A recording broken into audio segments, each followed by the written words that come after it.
Değerli arkadaşlar, değerli dostlar, Zerdeş TV'nin yorum analiz programında Barış'ı örme dosyasında yine bir aradayız.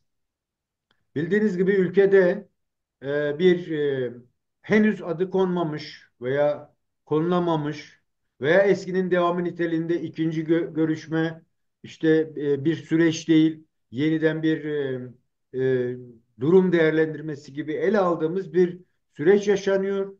E, Bunun kaynağı da olabilecek bir alan var ki o da Orta Doğu, Suriye'deki gelişmeler, özellikle son bir aydaki gelişmeler bunu gittikçe hızlandıran bir noktaya getirdi. Biz bunun gelecekte gerçekten Kürt ve Türk barışının bir zemini olabileceğini tartışmaya çalışıyoruz. Olursa nasıl bir beklenti içerisinde olunması gerektiğini, bir barışın koşullarının neler olduğunu bu dosyamızda ele almaya çalışıyoruz. Bugün yine çok değerli bir konuğum var. Değerli konuğum Örfü Pervane daha önce de bize katılmış, görüşlerini sunmuştur. Bugün yine hem Orta Doğu hem hakim güçler bağlantılı Türkiye'de olası beklenen buz görüşmeleri bizi götüreceği sonuç ne olabilir, ne olması gerektiğini tartışmaya çalışacağız. Örfü Hocam hoş geldin. Nasılsın? Kemal Hocam selamlar, saygılar. Hoş bulduk. Teşekkür ederim. Seni sormalı. Sağ olasın. Biz de iyiyiz değerli hocam. Değerli hocam, bu son bir ayda müthiş bir dönüşüm var. Özellikle Suriye merkezli bakıldığında 2011 yılında başlayan bir savaşın sonucunda Suriye'deki bir e, sistemin yıkılması ve rejimin gitmesi. Onun arkasında değişen bazı dengeler var ve 2011'den süre gelen de Kürtlerin oradaki konumlanışı ve uluslararası güçlerle olan ilişkilerinden dolayı da bir statü edinme olasılığının gittikçe arttığı bir süreç. Ve Türkiye'nin Suriye'deki konumuna da bakıldığında aktif e, işgalci de diyebileceğimiz bir boyutuyla ve bugün oluşan Suriye siyasetinin de başat oktörü gibi bir duruş var ve kendi içine dönüp kendi içinde de bir barış deneyimlemeye çalışıyor. Nedir, ne değildir? Yani bir barışa ulaşmanın zemini nasıl oluşur? Neyi içeriyor? Bu konuda bize kısaca neler söyleyeceksin hocam? Ya senin de sıraladığın gibi hocam şimdi gerçekten birçok aydır Türkiye'nin gündemini işgal eder duruma geldi bu. Aslında ismi konulmamış bir şey. Yani ne başlatanlar tarafından ne bizim taraftan bir ismi yok bu sürecin. Ama konuşabilmek için biz ona bir barış süreci veya ne bileyim barış görüşmeleri falan diyoruz. Yani öyle bir girişim var Türkiye'de başlattılar. E, Ama birçok şeyde oldu ve bu sürecin kendisi de sanki Türklere münhasır bir şeymiş gibi. Yani dünyada eşi benzeri yok gibi bir şey. Ee, Bir tarafta işte ilk çıkış koşullarında baktığımızda yani e, bir meseleyi konuşalım, tartışalım, uzlaşmaya varalım minvalinde bir girişimden öte biraz şey var. Aslında arkalarına sakladıkları değil. Böyle kaldırılmış bir sopa var. Aman ha bu şeyi yapalım, gelin bir çağrı yapın. Teslim olun, silahları bırakın. Ondan sonra da mesela Türkiye cephesinde biraz hep bu şekliyle ele alınıyordu. PKK'ya bir çağrı yapılacak, PKK silah bırakacak. Daha doğrusu Kürtler silah bırakacak ve Türkiye'nin dayattığı bütün şartlara razı olacak gibi bir şeyle başladı. Tabii bu gerçekten adamların niyeti mi bu yoksa zaman içinde gelişmelerin rotası içinde mi yeni bir şey mi açılacak, yeni bir şeyler mi yeni bir yere mi evrilecek? Onu henüz tam bilmiyoruz ama umut ediyoruz ki bu açılan kapıdan girildiğinde yeni bir şeye dönüşecek. Yani toplumsal kesimlerin katılımıyla, diğer siyasi partilerin olaya müdahil olmasıyla, Kürtlerin kendi içinde bu görüşmeleri yaptıktan sonra İmralı'yla Netice itibariyle böyle bir konsensüse doğru bir gidişat olursa e, daha şey olur. Yani bir Kürt tarafı var, bir Türk tarafı var. Kürt tarafının talepleri var. Ortada yüzyıllık bir sorun var. Bu sorunun parçaları nelerdir? Nereden kaynaklanıyor sorun? Biz ne talep ediyoruz? Türkler neyi vermeye hazır veya neyi vermemeye hazır? Yani görüşme buraya gelirse insan üzerinde daha rahatlıkla konuşabilir. Ama Yani hali yani genel barış süreçleri nasıl başlıyor? Böyle bir genel kalıbı veya kalıba yakın bir yapılanma var mı barışın olgunlaşması için? Ki yani hep biz mi ön yargılı bakıyoruz? Her tarafta barış görüşmeleri aynı zemin mi olması gerekiyor? Yani barışın olgunlaşması için gerekli altyapı nedir? Neyi gerektiriyor? Barışı ki biz direkt eleştirel biz ne yaptığımızı bilmiyoruz gibi sonuca çıkıyoruz ister istemez. Bu konuda neler söyleyeceksin? Yani barışı gerektiren koşullar ne? Güvenlik mi? Taraflar mı? Üçüncü göz mü? Böyle bakıldığı zaman yani uyumsuzluk nerede başlıyor hocam? Şimdi hocam genel olarak mesela iki taraflı bir çatışmanın iki veya daha fazla tarafı olur. Bu çatışmayla bir şeyler elde edilmeye çalışılır. Taraflar birbirini zorlar, bir yere gelir. Ondan sonra ötesi bir çıkmaz sokak. Yani iki tarafta devam etmeme kararlılığıyla veya azmiyle bir şekilde görüşme masası Bizde oluşturmaya taraf çalışıyorlar belli ki değil mi Örfü hocam? Bizde, nasıl? bizde taraflar belli değil mi? Bizde taraflar belli tabii ki. Gerçekten bir tarafta Kürtler, bir tarafta Türkler. Türkler adına Türk devletidir. Kürtler adına da ağırlıklı olarak şu anda PKK veya onun lideri Abdullah Öcalan masada. Ancak mesela bizde sürecin kendisine dünyanın diğer örnekleriyle karşılaştırıldığında eksik olan bir şey var. Yani aslında şey olarak doğru. Yani bu savaşla bir yere gelindi. Bundan ötesi yok. Ne devlet mesela bütün bu Kürtleri tamamıyla dizüstü çökertebildi. Ne de Kürtler bu devletin askeri militarist yapısını bertaraf edip bir alan kontrolüne geçebildiler. Ve 40 yıl sürdü. Bu hem bu taraftan hem o taraftan dünya kadar maliyeti var yani. Bu maliyetin altından artık çıkılamıyor. Şimdi böyle bakıldığında eğer tarafların arzusu yani bu savaştan ziyade silahı kullanmaktan ziyade masada bu işi çözmeye dönük bir arzuysa tabii ki bu normal olandır. Dünyada da olan biten budur. Şimdi Yani böyle bir barış arayışa gereksinimi aslında var. Niye? Gerekçemiz var. 100 ya, yıllık ama son 40 yıl ağırlıklı bir çatışma süreci yaşanıyor. Dolayısıyla da barışa gereksinim var. Bu ilk koşul kesin ortaya çıkıyor. Taraflar var. evet, Tarafların orada belki biraz kuşkular yaratabilir. Yani barışa devlet mi oturur, devlet adamı mı oturur, devletin bir kurumu mu oturur? O muğlaklıklar var. Bir hı, de Kürt tarafının tarafı kim? O var ve Kürtlerin görebildiğim kadarıyla çatışmayı yürüten güç bir muhatap belirlemiş ve o muhatap üzerinden yürüyor. Ama bu bütün Kürtler için değil, bir kısım Kürtler. Yani e, her ne kadar Rojava'da girmiş için olsa kuzey eksenli bir muhatap söz konusu. Mesela şöyle bir şey söyleyebilir miyiz? Eğer Sayın Bahçeli'nin meclise gidip Dem'le görüşmesi sonrası atılmış bir adım var. O adım karşısında Kürtlerin bir adımı var ki Sayın Öcalan'la görüşülme gerçekleşti. O zaman taraflar net, istenen yeterli bir şey mi? Mesela Türkiye'nin istediği net mi veya hı. Kürtlerin istediği net mi? Bu koşulu barış görüşmeleri temelinde bakıldığında var mı burada muğlaklıklar ve bu nasıl bir çelişki yaratıyor insanlarda bunu yorumlamaya çalışırken? Ya aslında gerçekten mesela böyle hepsini bir tencereye koyup karıştırdığımızda içinden çıkılmaz bir hal alıyor. E, Ama parça parça değerli mesela bunun niye, hangi dayatmalardan ortaya çıktığını biliyoruz. Evet Türkiye'de de mesela bir kesim var bu barışı istiyor, arzuluyor. Devletin de bazı korkulardan yola çıkarak bir şekilde bu sorunu halletmeye dönük arayışlar olduğunu biliyoruz. Ancak çözmenin niteliği, çözmeden kastın ne olduğu konusunda bir netlik yok. Yani o konuda gerçekten Kürt tarafı da henüz ketum davranıyor. Kamuoyuna dönük bir açıklama yok. Türk tarafı zaten en üst seviyede şeyin çıtasını belirleyerek olaya girdi.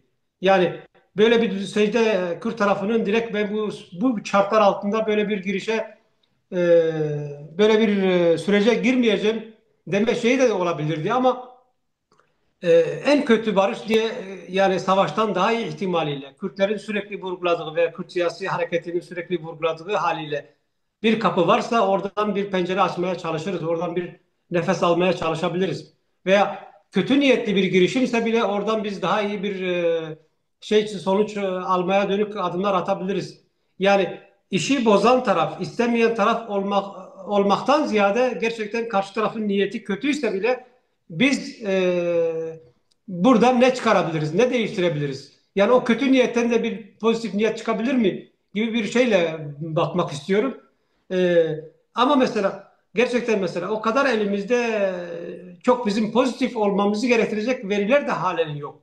Yani çünkü sadece mesele artık kuzey değil, anlaşılan odur ki Türkiye'nin zaten bu işin hengamesinde bu işin pişmesini ve işte ne bileyim bu adımların atılmasını zorunlu kılan gelişmelerin başında Rojava ve Suriye'deki gelişmeler geliyor gibi görünüyor. Şimdi mesele oradaysa ve oraya dönük Türkiye'nin sopası, savaşı, tehdidi, çeteleri halen bütün gücüyle bu savaşın bir aktörü Sürecin olarak desteklenmesi. yani onlar halen oraya dönük bu büyük tehdit olma pozisyonlarını değiştirmiyorlarsa burada gerçekten bu niyetten şüphe etmek, bu niyetten korkmak biraz da Kürtlerin hakkı gibi geliyor bana. Peki Şimdi Ülfü Hocam, bu mesela İmralı'dan gelen bir şey var. Söylediğin doğru. Yani onu soracağım zaten. Yani neden bu kadar acele ediyor devlet tarafı? En azından öyle görünüyor. Ve bu hızı, bu ya, e, aceleliciliği sanki frenleyen bir şey oldu. Sayın Öcalan'ın göndermiş olduğu mektup. O 7 maddeyi içeren bir durum var. Orada sanki bir o hızı, hani bir an önce olsun gelsin konuşsun ondan sonra gidin ne yaparsanız yapın gibi bir aceleci zemin yaratılma süreci yerine Sayın Öcalan'ın söylediği şeyler var ve öncelediği durumlar var. Bir, işte parlamento devreye girsin. İki, bütün partilerle görüşülsün. Üç, işte siz yarattığınız paradigma neyse ben oraya şey yapacağım dedi ve yavaşlatılmış bir sürece girildi aslında. Dolayısıyla bu sürece ne kazandırır? Söylediğin anlamda dış, mesela Rojava'ya zaman kazandırabilir bir özelliği var mı? Veya Trump bekleniyorsa o zamana kadar daha ağır sonuçlara engel olabilecek bir durum var mı? En azından tartışmamızı kolaylaştırmak için. ya. Ya benim düşündüğüm gerçekten Türkiye bu işi ve hedeflediği her neyse silahsızlandırma çağrısı falan onu bu Suriye'deki gelişmeler olmadan yetiştirmeye çalışıyordu. Tabii bu kadar hızlı, bu kadar aceleci bir şeyin sonuca ulaşması mümkün değil. E, artık Suriye'deki gelişmeler de bu işe dahil olunca Suriye'de yönetim değişti, Esad kaçtı işte şimdi Rojava'nın durumu var işte HTŞ merkezi yönetiminde ve kuzeyde Türkiye'nin denetiminde ÜSO var. Kasede alanlarında da işte Kürtlerin liderliğini yaptığı Kürt güçleri var. Kasede güçleri var. Yani böyle baktığımızda gerçekten birinci şeyle Türkiye'nin bu işin ilk adımını atmakla arzuladığı şeye ulaşmadığını söylemek mümkün. Ondan sonra şimdi başlamış bir süreç. Artık direkt niyet bozuk dahi olsa kesme gibi bir şeyden beklemek mümkün değil. E, yani o da mümkün tabii. Şimdi yarın Erdoğan gene siz gibi derse ki ben bu işi istemiyorum dağıttım bu masaya hikayeyi. O da mümkün. Olmamış şey değil. Ama dolayısıyla gerçekten bir başlayan bu kar topu bir şekilde meclise geldi. Meclise grubu bulunan partilerle bir şekilde görüşmelerle devam etti. İşte yarın öbür gün Selahattin Demirtaş'la görüşülecek. Bütün bu görüşmelerin neticesinde elde edilen sonuç tekrar İmralı'ya gidecek. İmralı'dan yeni bir e, cevapla geri dönülecek. Yani bu biraz da işin doğası gereği sürmesi normal. Belki Türkiye bunu istemiyor ama yani Türk tarafı bunu istemiyor. Çok aceleye getirip bir şeyleri kotarmaya çalışıyor. Ama zaman alması normal çünkü gerçekten ortada böyle paylaşılacak işte 40 parçalık eşya değil, 100 yıllık bir sorun. Sorunun onlarca bileşeni var, parçaları var ve şu hali hazırda sorun uluslararasılaşmış durumda. Yani sadece gerçekten Türkiye'de yaşayan Kürtleri de aşmış durumda. Şimdi böyle olunca ister istemez olayın içine başka aktörler, başka motifler giriyor. Ve e, yani uluslararası bir sorun gibi ele alınması gerekiyor. Uluslararası bir sorun gibi değerlendirilmesi gerekiyor. Dolayısıyla uluslararası gözlemcilerin olması gerekiyor. Oraya doğru gidecek mi? Yani iki üç görüşme sonra Türkiye'nin tavrı netleşecek gibi. İnsan en azından o şeyi anlayabiliyor. Ama bunu söylerken de şeyi unutmamak lazım. Gerçekten bu görüşmeler dahilinde bir Rojava'ya saldırı olursa, işte Türkiye bir savaş pratiğinde kendi güçleriyle savaşa dahil olursa bu iş direkt bu köprü uçurulur yani. Bu köprü buradan bir daha bu arayışın sonuç alma şeyi ortada kalkmaz. Ortada kalmaz. Ee, Şimdi böyle baktığımızda gerçekten bir beklenti var, bir umut var. İnsanlar bir şey çıkacağını umut ediyor. Ama kamuoyu yoklamaları var. Mesela sadece demin kendi tabanında bile eskisi gibi bu işe umut bağlama işte olabilir şeyine bakma şeyi çok uzak. E, Yani destek de çok az. Türkiye tarafında bilmiyoruz daha. Çünkü henüz gerçekten kamuoyuna mal edilen bir şey yok. Onlar da ne olup bittiğini tam bilmiyorlar. O tarafta da şey var. Yani Türkiye tarafında da O noktayı da soracağım. Mesela birinci çözüm, ben buna ikinci çözüm süreci diyorum. Yani kimseye adlandırmıyor, ben öyle diyorum. evet. Dolayısıyla birinci çözüm sürecindeki İmralı heyeti içerisindeki bireyleri bugün de görüyor. Hı, Ee, Bu bana birinci çözüm sürecinde ne tartışıldıysa, özellikle de Sayın Demirtaş'la da görüşülme isteğini de ben buna bağlıyorum. Yani orada birçok şey tartışıldı. Hatta evet. toplumdan verilerle de hatırlarsan grupların bölge bölge çalışmaları vardı, akil insanlar. Dolayısıyla direkt yine onlara yönelmesi anlamlı gibi geldi bana. Yani yine aynı insanların seçilmesi. Ancak Kandil'den bir şey geldi. Dediler ki e, demin eş başkanlarından mutlaka birinin katılması gerekiyor diye bir yorum da geldi. Şimdi bu aynı zamanda neyi tartışmamız gerekir noktasını da getiriyor. Yani bu acelecilik içerisinde bizim tartışmadığımız şeyler var. Belki de sorunun çözümü de orada. Yani Sayın Öcalan demokrasiden bahsediyor. Sayın Öcalan diyor ki bak dış müdahalelerin bize sağlayacağı doğru bir şey yok. Daha kötüye götürebilir bizi yaklaşımını dile getiriyor. Biz bunu tartışmıyoruz. Bir taraftan da çatışmalı çözüm süreçlerinde zaten görebildiğim kadarıyla, okumalarıma baktığım kadarıyla devletse eğer çatışma tarafı hem çatışmasını sürdürüyor hem de görüşmeleri devam ettiriyor gibi bir durum söz konusu. Böyle bakıldığında yani gerçekten de ABD'nin sıcak bakma olgusu burada nerede kalıyor? Tamam, Kobani'ye yerleşti vesaire ama hani 2020'de 25'te Trump'ın gelişiyle ilgisi var mı bunun gerçekten? Bu hızın sebebi bu mu? Şimdi hocam aslında bu ilk söylediklerine dair birinci sorunun cevabını tamamlamak gerekiyor diye düşünüyorum. Buyurun. Orada söyledi yani bu şartlar nedir? Yani şimdi gerçekten burada Kürt tarafının kendi heyetini bile oluşturma hakkından azade olduğunu söylemek mümkün değil. Yani benim bildiğim kadarıyla e, ona yakın insanın ismi verilmiş görüşmek için. Sadece devlet bu heyete yer alan Sayın Buldan ve Sıraya Önder'i gidişine onay vermiş. Ee, Gidip geldikten sonra da mesela Ahmet Türk Dem tarafından bu heyete dahil edildi. Ama mesela şimdi gerçekten sen birisiyle barışmak istiyorsan en azından e, Yani bırakalım şeyi, normal olanı, karşı tarafın kendi grubunu, kendi heyetini, kendi ekibini kurması, kendi ekibi içinde ilişki içinde olması, kendi içinde tartışabilme seviyesinin olmasını şart koşmak lazım. Yani bu yoksa sen bir ekipten, barış şeyinden bahsedemezsin. Buna rağmen mesela Kürtler sorun çıkarmadı. Tamam, 10 kişi içinde bunları illa bunlar gitsin diyorsan bunlar gitsin. İkincisi, yani bir iki görüşmek için İmralı'da görüşme okey eyvallah denilebilir. Ama gerçekten bunları biz eğer ön görüşmeler olarak kabul edersek, gerçek görüşmeler için konuşulacaksa gerçek görüşmelerin tarafları mümkün mertebede gerçekten bir tarafın baskın olduğu ortamdan uzak olması gerekiyor. Yani bu ne Türklerin evi olur, ne Türklerin işte cezaevi olabilir, ne Kürtlerin şeyi olabilir. Yani bunun da şeyi budur. Mesela daha önce Oslo'da denendi. Başka yerlerde, başka ülke örneklerinde gerçekten başka ülkelerde başlayan görüşmelerle başlıyor bu süreç.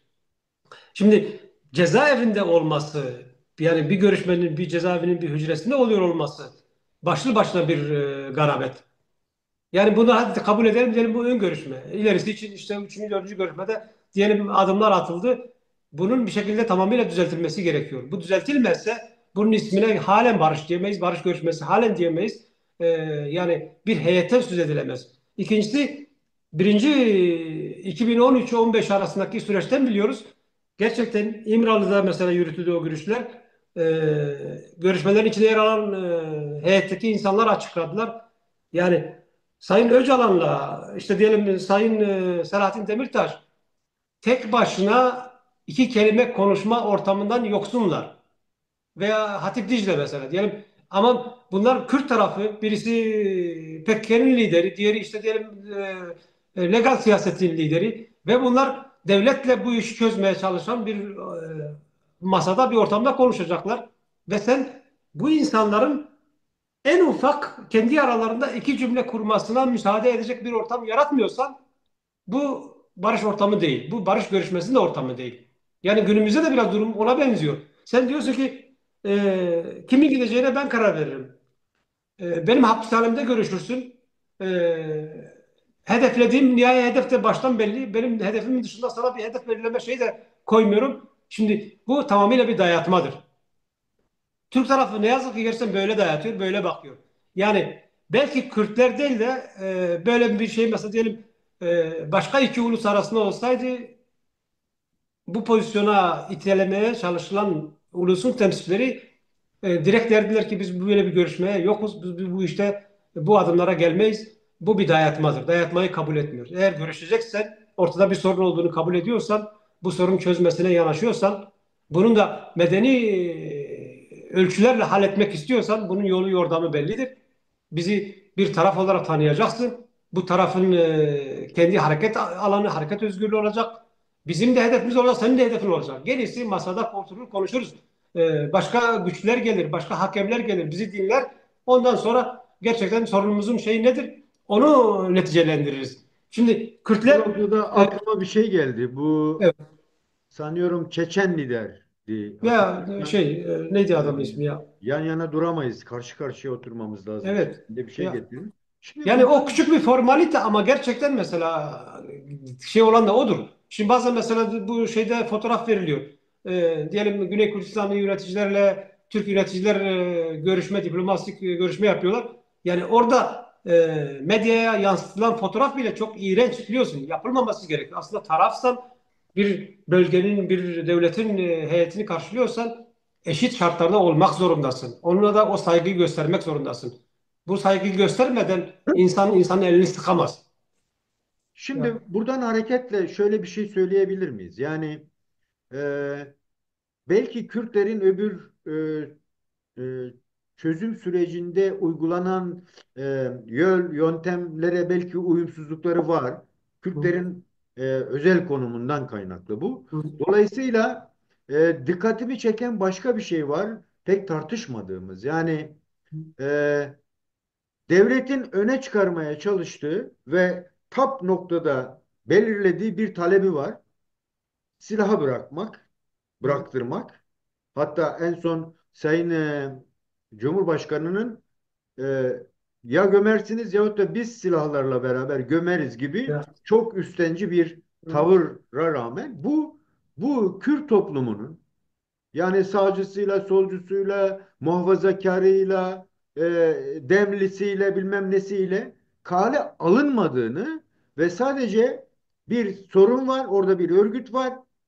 Ona da tırnak içinde terörist diyor. Onunla ben savaşmadan, konuşmadan bitirmek istiyorum diyor. Hı. Dolayısıyla bu tartışmayı da kısıtlayan bir şey. Yine Sayın Öcalan bunun da önünü al diyor. Yani ya Hı. muhalefet konuşmalı diyor. Yani bütün Hı. partilerle görüşülmeli deniyor. Yani bir taraftan söylediğin anlamıyla bir zeminin yokluğu söz konusu. Bir taraftan da yine Kürtler zemin yaratma e, Ya. noktasında, ama Kürtler yeterince tartışmıyor. Hı. Dolayısıyla da o oraya ulaşma noktasında neden Kürtler bunu yoğun bir şekilde tartışmıyor? Buna ne diyeceksin? Yani kavrayamadık mı, yoksa sadece devletin üstenci bakışını eleştirmek yeterli olacak mı bu sürecin içini birazcık doldurmak? Şimdi bence tartışılıyor. Yani gerçekten Kürtlerin belki böyle bir ciddi bir tartışma mecrası yok veya bütün tartışmaların yansıyacağı bir mecramız yok. Ama var olan mecralarda da televizyon gazetelerde de bunun tartışıldığını görüyoruz. Sosyal medyada da tartışıldığını görüyoruz. Özellikle entelektüeller arasında da gerçekten bu konu ciddi bir şey. Yani bir sefer bu dayatma tamamıyla irite edici. İnsan e, bunu duyduğunda mesela şey yapıyorsun. Gerçekten diyorsun ki oturmuşsam kalkayım, selamlaşmışsam selamı keseyim gibi bir sonuçla yüz yüze geliyorsun. E, Şimdi Türkler dikkat edelim mesela niye silaha dayatıyorlar? Çünkü zaten demek ki silah olmasa Türklerin böyle bir arayışı, böyle bir çabası da olmayacak. O zaman senin onları zorlayan tek şeyin kalıyor biliyorsun. O da Kürtlerin bir şekilde silahlı olmuş olmaları. Bu silahlı olmuş olmak da sadece PKK'nın işte 40 yıllık gerilla silahı değil, özellikle ve onları rahatsız eden tarafının bu olduğu anlaşılıyor. Rojava'daki silah. Yani şimdi Rojava Türkiye'nin bir parçası değil. Kürdistan bir parçası. Yıllar işte 100 yıl önce Suriye'ye bırakılmış ve Suriye'de neredeyse Türkiye'ye benzer bir şekilde orayı idare etmiş, o halkı görmezden gelmiş, hiçbir hak tanımamış. Şimdi değişen dünya dengelerinde Kürtler biraz da kendi çabalarıyla, biraz da işte IŞİD'in belasıyla gösterdikleri kahramanlıkla bir tarih sahnesine çıktılar ve IŞİD'le mücadele bahanesiyle dahi olsa Amerika ile bir koalisyon pozisyonu yakalandı. Şimdi Türkiye'nin ikinci dayattığı şey de budur işte. Diyor ki uluslararası işler bu işin içine girmesin. Yani demek ki gerçekten bu mesele bizimle Türkiye arasında kalırsa 100 yıl değil 1000 yılda devam etse Türkler bu meseleyi yönetebileceklerine, bastırabileceklerine, istediği gibi idare edebileceklerine inanıyorlar. Bundan dolayı da bir gocunmaları yok. Yani bir rahatsız oldukları şey aslında Kürtlerin zırhlarıdır. Zırhımız diyebiliriz. Yani birincisi gerçekten Kürtlerin örgütlü oluşu, silahlı oluşu, uluslararası ittifak içinde, güçlerle ilişki içinde olmaları Kürtleri koruyan, güçlendiren ve elimizi güçlendiren zırhlarımızdır. Şimdi Türkiye bunları hedef alıyor. Diyor ki bu önce bu zırhları bırak. Yani bir sefer zaten olayın kendisinde bir çelişki var. Bir sefer beni muhatap almanın gerekçesi bunlar. İkincisi hemen bunları bırak diyorsun. Ondan sonra ne varsa yaparız diyorsun. Ne görüşürüz veya konuşuruz diyorsun. Bu Yani aynı zamanda Türkiye'nin güçsüzlüğünü de göstermiyor mu? Yani ben öyle bakıyorum. Çünkü pazarlık unsuru yapabileceği başka bir şey yok. Demokrasiyi tartışmıyor, değil mi? Barışın toplumsallaşmasını tartışmıyor. ya, Topyekün olarak halkların bir araya gelip yeni bir yaşam kurma deneyimini tartışmıyor. Silaha bırak diyor. Yani e, o da kaçınılmazsa, senin söylediğin gibi, eğer zırhlara gereksinim varsa, ya, aynı zamanda Türkiye'nin zayıflığını, hani üçüncü gözden demin bahsettin ya, Güney güçlerinin, Güney Kürt güçlerinin Türkiye'nin yanında olması üçüncü göz e, anlamında yorumlanabilir mi? Çünkü onlarla görüşme daha başka zeminlerde Hı. gelişiyor. Hem Suriye'deki sorunun çözümü için hem de işte Neçirvan'ın ülkeye gelmesi vesaire buna bakıldığı zaman veya Tek Mesut'un yine bir açıklaması var. Böyle bakıldığında üçüncü göz olmayı da mı Kürtlere verdiler? Dolayısıyla yine aslında bir zayıflık. Yani ABD'nin üçüncü gözü olması, İngiltere'nin üçüncü gözü olmasıyla Güney Kürdistan üçüncü göz olması olasılığına nasıl bakmamız lazım hocam? Ya aslında gerçekten Türklerin aslında ne yapmaya çalıştığını anlamak, biraz kahil olmak gerekiyor. Biz de Hı. anlamıyoruz. Yani bir prosedür Anlamaya yok. çalışıyoruz işte. Onun Evet. için Yani barışı bak, örmek diyorum. Kürdü Kürt'le görüştürüyor. Mesele Kürt-Türk problemini çözmektir mesela amaç. O zaman mesela demin PKK ile demin işte İmralı ile görüşmesine gerek yok ki. Yani sen bir tarafını çıkarırsın, bu taraf bir tarafını çıkarır, ekibi veya temsilcilerini çıkarır, bir yerde oturup konuşurlar, görüşürler, varabilecekleri bir netice varsa varırlar. Bunu mesela şey yapın. İkincisi, şimdi bu sorunların hukuku ne? Bu sorunu çözme hukuku ne? Uluslararası hukuk, değil mi? Şimdi eğer gerçekten tamam, Berzani'de, Güney Kürdistan'da Türkiye'ye bir şey olarak söyleyebilir yani bir Kürt parçasının lideri olarak, bir Kürt büyüğü olarak telkinde bulunabilir veya bize dönüp telkinde bulunabilir. Buna da eyvallah. Ama neticede olayın içinde gerçekten uluslararası hukuk ve uluslararası gözlemin olması gerekiyor. Çünkü bu e, sorunumuzun çözüm adresi uluslararası hukuktur, devletler arası hukuktur. Yani bir şekilde sen varacağın yerde şeyi söylemek zorundasın. Yani bu Kürtler Türkiye'de nedir? Yani Türkiye'nin ortakları mıdırlar? Türkiye iki veya daha fazla milletten mi oluşuyor? Bunun anayasal çerçevesi nedir? Bunun alt hukuk normlarında çerçevesi nedir? Bunları nasıl konuşacağız? Şimdi nasıl çözeceğiz? Hangi hakkı nasıl vereceğiz? Yani eyalet mi olacak, parlamenter mi olacak, işte ne bileyim yerel parlamento mu olacak? Ee, Say da say. Yani Türkiye'nin diyelim resmi dilleri bir mi, iki mi, üç mü resmi dil mi olacak? Bir tane ana dil, diğerleri bir alt diller mi olacak? Yani bütün bunları Türkiye'de kendi cebinden çıkarıp diyebilir, dayatabilir. İşte benim anayasam böyledir, bu maddeleri değiştiremeyiz. Dolayısıyla benim vereceğim budur, benim adım Hıdır, yapacağım budur gibi bir şeyle yaklaşamaz. Gerçekten eğer amaç bu işi çözmekse çözmenin yolu yordamı bellidir. O yordama evrilmesi gerekiyor bu Yani işin. o gereksinim şu an hem uluslararası dengeye baktığımız zaman hem de artık ülkedeki ekonomik, sosyal vesaire çöküntülere baktığımızda aslında o noktada değil miyiz? Yani dolayısıyla yani böyle utangaç bir yaklaşım değil mi? Ben mesela Kürtleri çok güçlü görüyorum bu ilişkide, bu iletişimde. Yani dolayısıyla böyle bakıldığında aslında söylediğin gibi yani sanki Türkiye çıksa dese ki ya tamam her şey tamam anayasada getirin biz şunları yazalım her şey bitecekmiş gibi bir izlenimi de yaratılmaya çalışılıyor ama öyle de değil. Çünkü veya bu olguyu sen nasıl bakıyorsun? Dolayısıyla o nedenle Kürtler Kürtlerle konuşuyor aslında. İşte demin evlere gitmesi, Süleymaniye'ye gitmesi, belki Kobani'ye, Kamışlı'ya gitme durumları vardı gibi öyle bir düşünce var. Dolayısıyla böyle bakıldığında aslında bu süreç söylediğimiz anlamda onların da zemini değil mi? Aynı Ya şekilde. umut ediyoruz ki zemini olsun ama yani sonuçta insan aklı verilerle hareket ediyor. Elde veri varsa hesap yaparsın, kitap yaparsın, o verilerden bir sonuca ulaşmaya çalışırsın. Elde veri yoksa bırakalım verinin olmaması, aslında elimizdeki veriler kötü veriler. Şimdiye kadar ki mesela dışarıya yansıyan fotoğraflar kötü fotoğraflar. Yani bizim gerçekten bunun üzerine tartışmamız, senin programlarına işte Barış'ı örmek ismini koyman gibi şeyler hepsi iyi niyetli yaklaşımlar. Aslında demin mesela bütün bu şartlara rağmen İmralı'ya gidişi, işte İmralı'nın bu süreci biraz alttan alması, PKK'nın sesini şimdiye kadar böyle çıkarmıyor olması, bunlar hepsi gerçekten yani bir şekilde bu şey bir yere evrilir mi umuduna dönük şeyler. Yani bizim Kürt tarafının iyi niyetli yaklaşımları. Ama veriye dayalı konuşursak gerçekten elimizde iyi niyetli olmamızı gerektiren tek bir verimiz yok.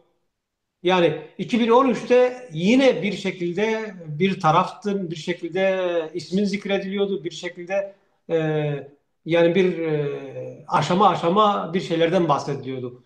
Günümüzdeki sürecin mesela dile gelen verisi nedir?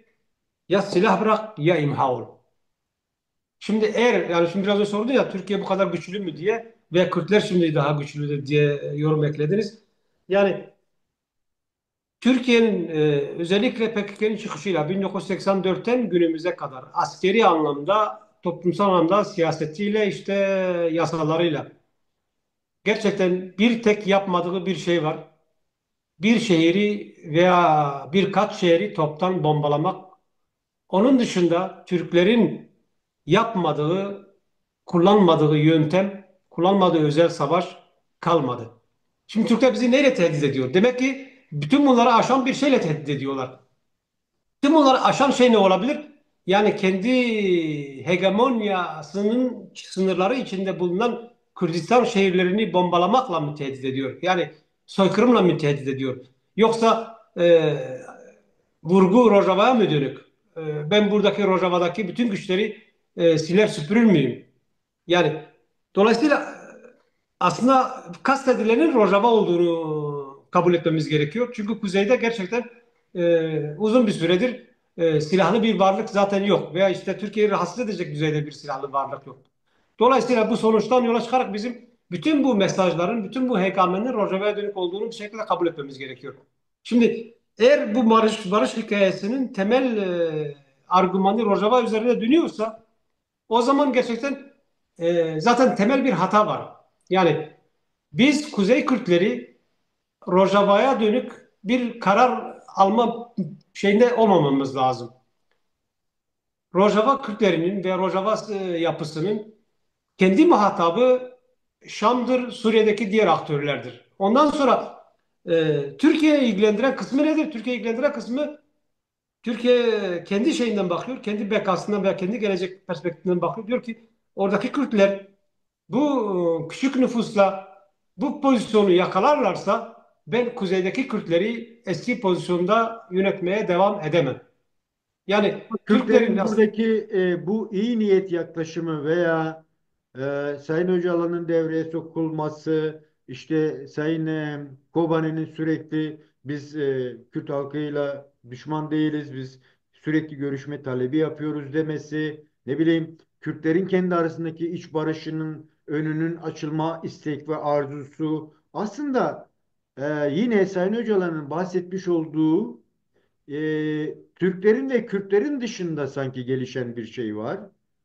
Diyor ki mesela Sayın Bahçeli'de, Sayın Erdoğan'ın da destek vermiş olduğu paradigmaya ben de pozitif yaklaşacağım. Hı hı, Yani sanki aslında Kürt ve Türk barışını isteyen başka bir paradigma sahipleri de var. hı Böyle de hı, bakıldığı zaman yani dolayısıyla belki de Rojava'nın öncelenmesinin sebebi de o.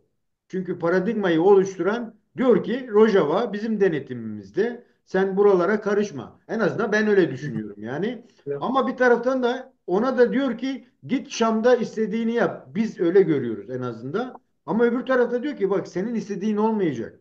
Böyle bir karmaşa içerisinde yine Öcalan'ın bahsetmiş olduğu o paradigma e, eksenli bakıldığında aslında Türklerin de eli kolu bağlı gibi görünmüyor mu sence de? Çünkü bilmiyoruz. Evet. Yani kim yapıyor bunu? Kim önceliyor? İsrail mi, ABD mi, İngiltere mi gibi yaklaştığımızda yani biraz şeytanın şeyine Hı. yapmaya çalışıyoruz biz. Böyle Evet. bakıldığında nasıl bir şey görüyorsun Örfi Hocam? Şimdi Kemal Hocam, Rojava somut bir durumdur, somut bir konumdur, somut bir statüdür şu anda. Bunun uluslararası ilişkileri bağı farklı bir seviyeye geldi. Bunu kabul etmek gerekiyor. Türkler bence bunu bizden belki daha iyi okuyorlar. Yani tarihte belki de ikinci kez Güney Kürdistan'dan sonra bu kadar Kürt meselesi, Kürdistan meselesi Rojava bağlamında uluslararası gündeme taşınıyor. Yani Birleşmiş Evet. Milletler temsilcilerinde tutalım, dünyayı yöneten önemli ülkelerin başbakanları, dışişleri bakanları bu meseleyi şey yapıyor ve bu meselenin gündeme her gelişinde de temel vurgu yani şeydir. Gerçekten oradaki Kürtler, özellikle IŞİD'i yenen Kürtlere bu yapılmamalı. Dolayısıyla Kürtlerin güvenliğini garantiye almamız gerekiyor. Kürtler Suriye'nin geleceğe dönük çözüm yapısında bir yapı taşı olarak yer almak zorunda ve almalı diye bakılıyor. Şimdi en son bu Orta Doğu Forumu'nun Mykonos Forum, Kürtleri koruyalım, Türkiye saldırırsa Türkleri savaş suçuyla e, yargılama yolumuz açılır gibi şeyler söyledi. Yani gerçekten insan bütün bunları üst üste koyduğunda ve alt alta koyduğunda, özellikle Amerika'da yakında yönetimi devralacak ekibin kadroları, bu kadroların neredeyse her açıklamada ezberledikleri bir şekliyle Kürtlerin yararına sözler sarf ediyor olmaları, Kürtlerin Türklerden koruyucu cümleler kurmaları bu meselede artık meselenin Kürt-Türk çerçevesini çoktan aştığını gösteriyor. Bu bizim açımızdan oldukça pozitif ve her zaman yakalamayacağımız bir şeydir. Dolayısıyla Türkiye tabii ki ister mesela bu meseleyi tekrar bu uluslararası şeyden geri getirelim, bir kafese hapsedelim. O kafeste de bizim kontrolümüzde olsun. İşte tam bu yanlışı görmemiz gerekmiyor mu? Yani ben de aynen senin gibi düşünüyorum. Diyorum ki Ya, bu Kürt ve Türk barışı olabilir ama Orta Doğu'nun barışı aslında. Orta Doğu'da bir barış yaratma. Eğer paradigma öyleyse, eğer ulus devlet sınırları değişmeyeceklerse, eğer hakim güçler de artık federatif bir yapıyı artık kabul etmiş gibi görünüyorsa, ki bugün Jolani ile de tartışma o. Jolani ısrar ediyor ki federatif yapı gündemimizde yok diyor. Ama Aleviler var, Dürziler var, Kürtler var vesaire. Bir taraftan da Türkiye'nin denetimindeki ÖSO var. Böyle baktığımızda da aslında yani hem Kürtlerin hem de Türklerin ortaklaşmadan başka bir çıkarının olmadığı bir nokta değil mi sizce de? ya aslında bu bizim açımızdan mecburiyet değil. Tabii bunu bir mecburiyet gibi bize dayatılıyor olması ben doğru bulmuyorum. Yani gerçekten Mecburiyetten mesela bahsetmiyorum. Yani uluslararası 50 tane ülkeyle ortaklaşan 10 hı, yıllık fiili bir devlet gibi yaşayan Rojava'nın e, aslında onun kendini dayatması. Çünkü şey olarak dayatması ama. Yani zorunlu dayatmadır. Yani Kemal varlar Hocam şimdi varlar ve yaşamak paradigma zorunda. Kemal Hocam. Şimdi paradigma diyerek Bahçeli ve Erdoğan'ın söylediği şeyden ne anlamamız gerekiyor? O paradigma diyorlar ki ya bu meseleyi biz kendi içimizde halledelim. Biz kardeşçe halledelim. İşte kardeşlik hukuku içinde halledelim. E, işte emperyalist güçler dedikleri veya dış güçler dedikleri Amerika, İsrail, Fransa, Almanya, bilmiyorum İngiltere, bunlar işin içine karışmasın. Şimdi düne kadar zaten böyleydi. Dolayısıyla düne kadar böyle olduğu için bizim kafamıza inen sopaydan kimsenin haberi yoktu. Bugün olay değişmiş, bu güçler için içine gelmişler. Dolayısıyla yani bu paradigmanın Kürt'ün hayrına olduğunu savunmak aslında akıl kârı değil. O bir. İkincisi gene şey yapalım. Gene mesela şeye geliyorum. Senin de belki vurgulamak istediğin yere geliyoruz. Umut ediyoruz ki veya öyle olacağını düşünüyoruz ki bu süreç mesela sadece Kürtler, Türklerin avucunda olacak bir pozisyon olmayacak. Uluslararası güçlerin de katılacı dahil olacağı bir seviyeye evrilecek. Evet öyle evrilirse oraya ki mecbur öyle olmak zorunda. İkincisi sadece bizimle Türkler arasında, Kuzey Kürtler Türkler arasında sınırlı kalmak zorunda. Eğer gerçekten Rojava'yı kapsarsa bu iş Rojava'yı sadece Türkiye ile iyi komşuluk ilişkileri çerçevesinde kapsayabilir. Rojava'dan Türkiye'ye bir tehditin gelmemesi, Türkiye'den Rojava'ya bir tehditin yansımaması için. Gerekiyorsa BM gücü, gerekiyorsa uluslararası başka ülkelerin askeri gücü, gerekiyorsa ne bileyim BM gözünün bir tampon bölge, yani bütün bunlar ara formüller, bütün bunlar olabilir şeyler. Ama meseleyi bir şekilde gerçekten ayırmamız gerekiyor. Yani net olarak ayırmamız gerekiyor. Rojava ile Suriye merkezi sisteminin çözüm modeliyle Türk Devleti ile Kuzey Kürtlerinin çözüm modeli aynı tasa konulmaz. İkincisi mesela bak Türkiye'nin ne yaptığına dikkat etmemiz lazım. Türkiye Kürt politikasını olduğu gibi Suriye'ye uygulamaya çalışıyor. Yani 100 yıldır ben ne yaptımsa Jolani'ye diyor ki sen veya senden sonraki Suriye hükümeti, Suriye yönetimi aynı politikayı uygulasın. Federe olmasın, otonom olmasın, merkezi ordunun dışında hiçbir silahlı güç olmasın. Resmi dil işte ne bileyim gene Arapça olsun. Bu devletin ismi Türkiye Cumhuriyeti, orası da Suriye Arap Cumhuriyeti olsun. Arap Cumhuriyeti. Yani aslında bu var ya inkar rejiminin ihracıdır. Diyor ki bunu uygula. Elinden gelse bunu İran'a da bunu Irak'a da dayatmaya çalışır. Ama Yani Batı böyle ülkeleri bunu kabul etmiyor ki Sayın Hocam. Yani nasıl? Batı ülkeleri bunu kabul etmiyor ki. Diyor ki yani Ya kadına bakışından tut ne bileyim işte o bakanın elini sıkmaması bile sorun İşte olmuş. zaten Yani, zaten tam da problem oradan çıkıyor hocam. heh, Problem yani Batı bunu kabul etmediği için Kürtler de bunu kabul edecek kabuğu çok kabul etmeyecek kabuğu kırdıkları için yani olay basamağın birkaç yukarısına çıktığı için Türkiye bu sefer başka bir şekilde oynuyor. Yani diyor ki onları def edelim, onları uzak tutalım, biz kendi aramızda hallederiz. Bunun aslında anlamı ve amacı budur. Yani halledelim derken de şey yapmıyor. Yani gerçekten yine de mesela durduğu pozisyon böyle hükümran şeyden kükreyen pozisyonu aşağı inmiyor. Diyor ki ya benim dediğim şekilde çözüme gelirsin ya da ben seni yok ederim. Silahlarla birlikte gömerim. Şimdi o gömme dediği şıkkın da karşısında uluslararası güçlerin olduğunu, onların bu işe rıza göstermeyeceğini bildiği için de sürekli o adımda bir ikilem yaşıyor. Aslında bilebilseydi yani o gömeceğim dediği prosedürü uygulayabilme kabiliyetinde ve gücünde olduğunu bilseydi zaten bunu söylemeye gereği duymaz. Direkt yapardı. Belki bize gelin işte oturalım konuşalım çözelim çağrısına da gerek olmayacaktı diye düşünüyorum. şimdi bir beyin fırtınası yapalım yine. O da şu.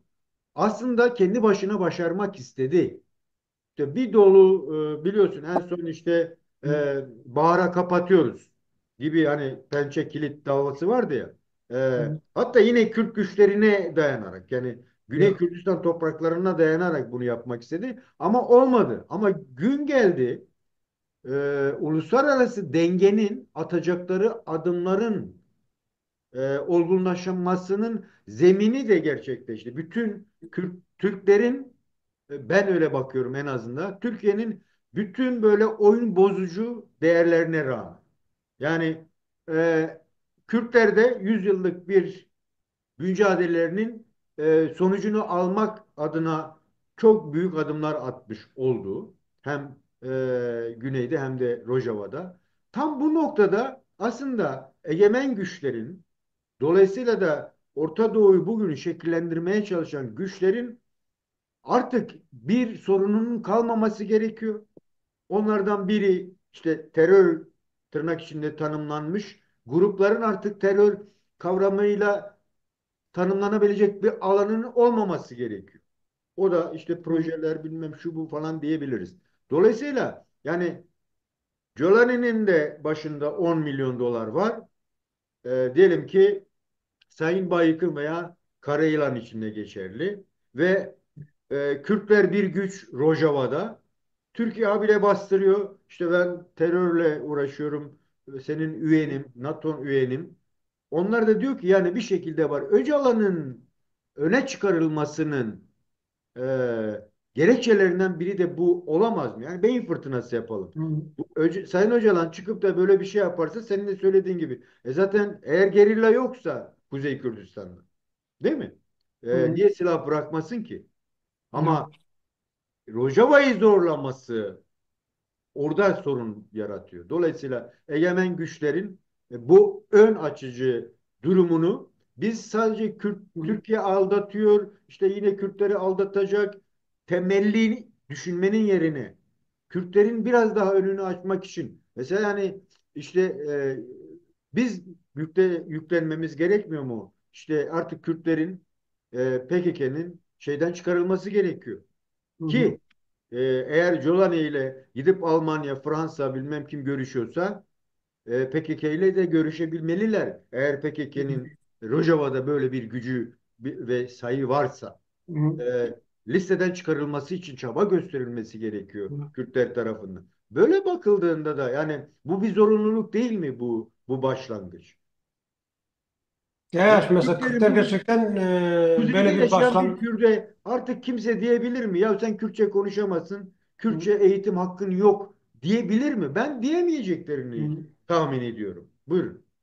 Ya şimdi diyorum aslında biraz kaç parçalı bir soru olduğu gibi birincisi o terör kelimesinden şey yapalım. Yani gerçekten terör veya terörist tanımlanması biraz daha şeydir. Gerçekten uluslararası böyle bir Bir literatürde ileti tam yaratıyor. şey olan bir şey değil. Aslında kim birisini bir yere koymak istiyorsa ona o ismi yapıştırıp bunu böyle satabilir. Yani şimdi Hizbullah veya Hamas dünyanın birçok ülkesi tarafından terörist olarak kabul edilen güçler. Belki taraftarları işte başka şekilde bakıyor ama Türkiye gibi NATO üyesi bir ülke, AB'ye başvurmuş bir ülke e, başka bir şekilde mesela bunlara kahraman muamelesi yapıyordu. Yapıyor halen. Aynı şekilde mesela bu adamların Hamas liderlerinin ölümüne Türkiye kaç gün yas ilan etmiş bir ülkedir. Ya Düşünsenize mesela olayın bir de bu pencereden bakmamız gerekiyor. Şimdi bu Colani dediğimiz şey kişi ve HTŞ grubu hatta içindeki yer alan hocam bireyleri orayı de derinleştirir düşünürsek misiniz? o bireylerin de mesela geçmişine bakalım. Gerçekten insanlık suçu denilebilecek suçlara ortak olmuşlar. Bütün bunlar da belgeli.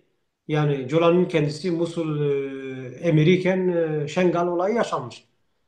Ondan sonra şu andaki bakanlarından birisi kendi eliyle silah çıkarıp kadıyken işte çıkarıp IŞİD kadısı çıkarıp silah sıkıyor kadının kafasına. Sokak ortasına infaz ediyor. Ki bunun gerçekten geçmişe dönük belge, bilgi, videolar taranırsa bütün bu ekibin hepsinin böyle çok belgeli suçları ortaya çıkacak.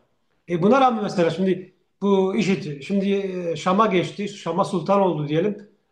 Türkiye bundan sonra mesela insanlar ilişki geliştiriyor. Bu bir nebze anlaşılabilir ama Türkiye'nin HTŞ ile bu El-Kaide'nin bu koluyla bu ilişkisi yeni değil. Türkiye baştan beri bunu korumaya aldı bu grubu, eğitti, donattı, bugünlere hazırladı. Aynısını mesela ÜSO'da. Şimdi ÜSO'nun içindeki yapılar da, ÜSO'nun içindeki bireyler de, oradaki gruplar da çoğu gerçekten belgeli suçlara bulaşmış tipler, gruplar. Şimdi böyle bir gruba terör demeyeceksin, bunu milletin gözüne sokmayacaksın işte bir aktör olarak. Diğer tarafta yani PKK veya Kürt hareketini şey yapalım. Rojava'da gerçekten kesinlikle suç unsuru olabilecek tek bir pratik bulamazsın. Hadi diyelim PKK'nın 40 yıllık tarihinde bir iki tane eylemini buldun. Onun dışında PKK kendi rızasıyla Cenevre Sözleşmesi'ne imza atmış bir örgüt. Savaş hukukusunu tanıdığını beyan etmiş bir örgüt. Yani yok. Gerçekten bütün bu çorap başımıza Türklerin ilişkileriyle, güçleriyle, çıkarlarıyla dayattığı, ördüğü bir çoraptır. Terör çorabı. Yani ve kalıcı da değil. Yani gerçekten konjonktür en ufak bir değişimde ismen cismen bir şekilde o oynar ve terör şeyi meselesi kapanır. Kürtlerin boynundaki kılıcı olarak. O kalkmak zorunda. Yani ikincisi cesaretli olmak gerekiyor. Yani gerçekten bazı şeylerde şimdi e, bu HETEŞ'e örnek alalım. HETEŞ'e şimdi dünyanın 50 yerinden toplanmış kadroları e, getirmiş. Şu anda onlara bakanlık veriyor, işte generallık veriyor, bilmem ne veriyor. Ya. Niye? Çünkü bu elemanlar Kırgızistan'dan, Türkmenistan'dan, Cezayir'den, bilmem nereden, Türkiye'den gelmişler. HETEŞ ile beraber Esad'a karşı savaşmışlar diyelim. Değil mi? Aynı durum Kürtlere geldiğinde Kürdistan'da da mesela IŞİD yayılmacılığı başladığında Kürdistan'ın değişik yerlerinden dünya kadar insan Rojava'da IŞİD'e karşı savaşmak için gönüllü olarak seferber oldu. Sadece Kürtler de değil. Japonu var, İngiltere'si var, Amerikanlısı var, bilmiyorum işte Yeni Zelandalısı var, Avustralyalısı var. Var da var, Kanadalısı da var yani. Dünyanın bir sürü yerinden gerçekten bu barbarlığa karşı bir şey yapmak isteyen veya vicdanı el vermeyen kalkıp gitti Rojava'da savaştı. Bazıları şey düştü, bazıları hala yaşıyor. Ve aynı şekilde PKK. PKK şimdi kimdir? PKK Kuzey dört parçanın ana gövdesi, en büyük parçası ve Rojava gibi küçük bir parçada bir şeyler dönerse Kuzey'in sessiz kalması, Kuzey örgütü olarak PKK'nın sessiz kalması düşünülemez. Çünkü neredeyse aslında her parçanın Rojava'ya böyle bir borcu da var. Gerçekten Rojava bazen onu söylemeyi şey yapıyoruz, eski sözleri unutuyoruz. Tarih boyunca sürekli bu diğer parçaların geri çekilme alanı olmuş. Adamları kadrolarına mesela evine almış, beslemiş, bakmış, sahip çıkmış. Öyle bir pozisyon da var. Şimdi böyle bir durumda Rojava tehlikedeyken diğer parçaların Rojava'ya sahip çıkmaması düşünülecek bir şey değil. Bunu en üst düzeyde PKK'nın yapıyor olması takdir edilmesi gereken bir şeydir aslında. Gerçekten o şehirlerin IŞİD'den kurtarılması sürecinde her bir şehirde 1000-2000 PKK kadrosu şey düştü. Bu kötü bir şey midir şimdi? Diyelim bazı kadrolar hayata kaldı ve hala Rojava'dadır. Yani bunu Türkler veya bir başkası dillendirebilir ama bunu bir Kürtlerin ağzıyla dillendirmek, böyle bir talepmiş gibi ortaya koymak, işte oradaki kadrolar çıksın ve oradaki PKK'lı savaşlar çıksın demek saygısızlıktır. Yani dünyanın neresinde olursa olsun bir insan gelip seninle bir hak mücadelesinde yanında bulunuyorsa senin evin ona sonuna kadar açık olması gerekiyor. Başka Şimdi şey yok. Örfü Hocam, burada bir paradoks var. En azından ben söyleyeyim. Kendim gördüğüm kadarıyla. Bir taraftan aslında ben Kürtlerin önünün açık olduğunu görüyorum. Dolayısıyla da Sayın Öcalan'ın e, bu olaya sıcak bakması, destek olacağını söylemesi olumlu geliyor bana.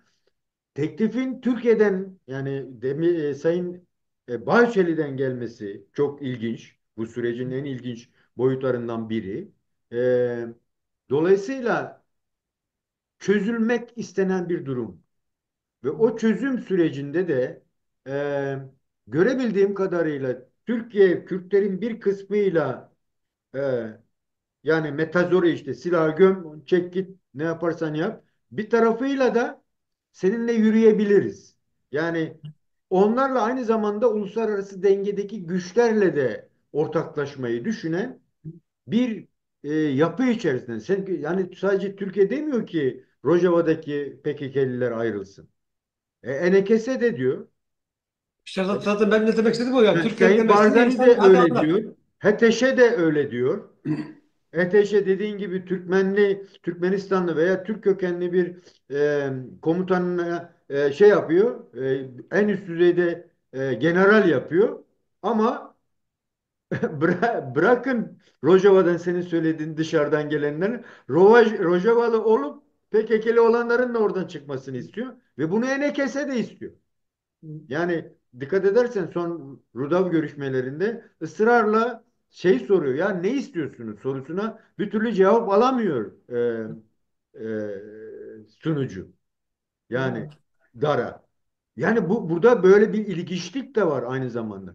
Dolayısıyla aslında desteklenmesi gerekmiyor mu? Yani sadece Türkiye'nin olumsuz boyutlarından çok Kürtlere kazandıracağı boyutuyla da ele alındığında bu barışı örme yakalanmış olmayacak mı sence de? Ya aslında sen şeyin ismini andın, Ruda veya Dilbuk'un Dara'nın ismini andın. Orada şeyi belirtmek lazım. Gerçekten bu Rojava sürecinde Rudav iyi bir sınav verdi. Özellikle Dilbuk'un Dara çok net ve güzel programlar yaptı. Doğru sorular sordu. Ya, Destekleyici. Kesinlikle hakkını vermek lazım. Onu şey yapmak lazım. Bazen mesela biz şey yapıyoruz, ayrıştırmak lazım. Gerçekten mesela e, Önekese'nin yaklaşımının ne olduğunu neredeyse biz Rudav'dan duyduk. O değişik örgüt ve liderlerinin halen de bilmiyoruz ne ya, istediklerini. ya biraz daha öyle. Çünkü sen durduğun yer sağlam değilse, olaya dönük programın pragmatik şeyin yoksa e, ne konuşacağını net bilemezsin. Yani şimdi adam çıkıyordu, bundan önce diyorduk mesela niye Kürtçe eğitime karşısınız? Çünkü diyor rejim bu Kürtçe eğitimi tanımıyor. Onun için karşıyız. Şimdi mesela diyorsun niye bunlarla birleşmiyorsun? Diyor bunlar sadece Kürtlerle iş yapmıyor. Araplarla da iş yapıyor. E, Federalizm istiyorsun ya, veya ne bileyim federalizm istemiyor diyor, biz Kürtler beraber ya, gidelim. Yani ya. burada sorun Türkiye'nin görebildiğim kadarıyla yine uluslararası dengenin zorlamasıyla o dengeye ulaştırmak için Türkiye'yi böyle al gülüm var gülüm yapılıyor. Türkiye'de ısrarla Kürdün haklarını Kürtler aracılığıyla nasıl yok ederimin dalgasına gitmiş görünüyor. Öyle bir görüntü var. Ama arka planda düşündüğümde Sayın Öcalan'ın da sanki o gücü öncelediğine dair bir düşüncem de var açıkçası. Yani e, Tam anlamadım soruyu. Sayın Öcalan ne inceliyor? yani Sayın Öcalan'ın birinci çözüm sürecinde özellikle Barzani ile ısrarla iletişim kurma durumu Hı vardı. Şimdinin de böyle bir girişim olma olasılığının mümkün görüyorum ben. hı Dolayısıyla yani bu büyük bir sıçrama getirecek aslında önümüzdeki hı süreçte. Çünkü uluslararası dengeler Kürtlerin ortaya çıkmasını gerektiriyor. hı Ha, Türkçenin baskısı artık o kadar da etkili olmayacak gibi bir düşünce var. hı Dolayısıyla bu barışa evrilme olasılığı Kürtlerin bir tarafta karşıtlık bir tarafta bir arada yani mesela Kobani'nin ısrarla Enekese ile görüşmelerin sürdürülmesi e, hı en son geçen hafta Sayın Barzani'den bir haberin gitmesi işte hı ortaklaşın beraber bak bu şurada kritik bir şey var ama beraber Şam'a gidin. hı. Orada da bir muğlaklık var. Yani Batı'nın Kürtlerin Şam'daki durumunu nasıl gördüklerini henüz ben kafamda netleştirmiş değilim. Yani Hı. direkt bir şey de gelebilir. Özerk yapı da gelebilir diye bir düşünüyorum. Bu konuda neler diyeceksin hocam bize? Ya şimdi Şam'dan başlayalım. Hocam şimdi aslında dünya biraz böyle işliyor gibi görünüyor. Yani Suriye olayı o hamur çok su çekti, uzun sürdü. Maalesef mesela yeni bir aktör çıkmadı. Suriye'de Esad sonrasını idare edebilecek, dünyanın da kabul edeceği seküler, demokratik, işte paylaşmacı, ortaklaşmacı bir güç ortaya çıkmadı. Ya Niye aşırı Kürtleri üzerine? Kürtleri niye oynamadılar? 10 senedir Kürtler işte mesele o. Gerçekten mesela o pozisyonu oynayabilecek tek güç olarak Kürtler vardı ve Kürtlerin de kendi handikapları var. Birincisi Türkiye, ikincisi aşırı azınlık olma durumu, üçüncüsü gerçekten bütün Arap ülkelerinin belki bize yaklaşımı ne olur şeyi vardı. Yani ondan dolayı öyle baktığında sonuçta bir aktör çıktı ortaya. Dünyada o aktörle iş yapmaya karar verdi. Şimdi önümüzdeki süreçte ne olur? Ya bu aktör dünyayla yürüyecek bir pozisyona gelir. Yani Türkiye'nin aslında yanılgısı biraz da o. Türkiye ben besledim, büyüttüm, beni dinler gibi bir havada. Ama olan o değil, olacak olan da o olmayacak. Çünkü gerçekten bu insanların ilk ilişkileri işte Suudi ile başladı. İşte diyelim ABD ile, İsrail ile görüşmeleri başlamak zorunda. Batı'yla görüştüler, Avrupa Birliği ile görüştüler. Şimdi bütün bu insanların bu görüşmelerde söyledikleri ne olabilir? Yani gerçekten burayı insan gibi kabul edeceğimiz bir şekilde yönetiyorsanız bir geçiş hükümeti olarak evet bu işin içinde olacağız, destek vereceğiz. Bir de yani Suriye'nin tekrar Suriye olabilmesi için ciddi bir para gerekiyor. Bu para nereden gelecek? Bu parayı tek başına Katar vermez, Suudi vermez, işte Amerika da vermez. Yani uluslararası bir konsorsiyumla, uluslararası güçlerin birlikteliğiyle olabilecek bir şeydir.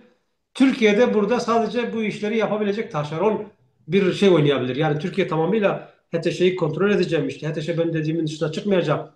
Suriye'nin ismini bu koyacak. İşte Kürtlere de bu hakkı vermeyecek. Ben söyledim Yani bunlar Hakan uygulayacak. Fidan'ın Evet. Dışişleri Bakanı Hakan Fidan'ın Hı.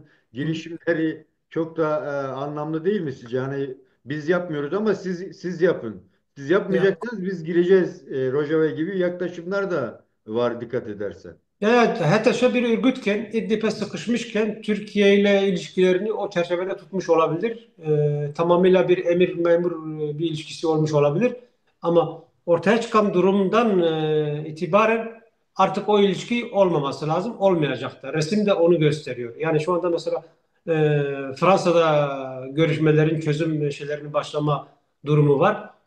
Açıklanan şeye göre Türkiye mesela o şeyin içinde yok. Ha, O Türkiye yapının içinde çağrılmamış. yok. Evet. Evet, yani şimdi sen aslında kendine zafer çıkarmaya çalışıyorsun bir durumdan. Oysa başlayacak kalıcı nihai çözüme dair bir masada sen dışlanıyorsun. E, Dolayısıyla gerçekten mesela Türkiye'nin elindeki tek şey var ya bizim bunu anlamamız lazım. Türkiye şu anda fiili durumda Kürtlere karşı bütün gücünü kullanan tek güçtür, tek ülkedir. Türkiye bir de yalnız kalmış bu durumda. Hiç kimse Türkiye'nin Yani politikasını sanki desteklemiyor. sanki Türkiye'nin şu an meşruluğu yani çok belki bağlamından kopmuş olacak söylemim ama meşruiyetini gösteren tek şey şu an Orta Doğu'da Kürtlerle bu ilişkisi değil mi sence de? Ya, Yani sanki başka dayanağı kalmadı. Hani Kürtler olmazsa kimse onu saymayacak bir şeye gibi bir ya durum aslında da. onu da zoraki yapıyor, zor gücüyle yapıyor. Başka türlü hiçbir şey yok. Tabii Dünya zor da bunu bir gücüyle şekilde yaptığı bir idare şey. ediyor. Diyor Yani ki işte dolayısıyla da barışması e, uygun değil mi? Toplumlar için en azından desteklenmesi gerekiyor. ya hocam Ya, o konuda aslında bak diğer programda sanırım konuştuk bu meseleyi. Yani kimse Türklerin Kürtlerle barışmasına mesela özellikle hiçbir Kürt'ün karşı çıktığına ben şey yapmıyorum, inanmıyorum. Ama Türkler duruşlarıyla, dile getirdikleri argümanlarla, o mentaliteleriyle bir şekilde bize güven vermiyorlar. Yani eğer beynin herhangi bir yerinde gerçek bir şekilde bir çözüme dönük bir şey olsaydı, bir düşünce yaklaşım başka türlü olurdu. Bunun amareleri yansırdı. Yani şimdi bir seferde şey diyebilirsin. Gerçekten bu şeyin dışında dersin ki kardeşim Öcalan 25 sene yattı. Öcalan'ı bir çıkarıyorum. Öcalan'ın statüsü olan işte 500 tane, 1000 tane Kürt tutsak var. Onları da çıkarıyorum. Bunlar ev hapsi ve ne hapsi işte burası. Ondan sonra ben şimdi bu sorunu masada çözmek istiyorum. Masada çözmemin de şeyi budur. Kürtler kendi arasında bir heyet çıkaracak. O onların elinde olan bir şey. Ben de devlet olarak buradayım. Benim de heyetim bu. Önce bir mesele şey yapalım. Ulusal hakim istiyorsa hakem de bu. Ya da mesela buna benzer şeyler. Ya da mesela en ufak bir şey dil konusu. Mesela belediyeler konusu.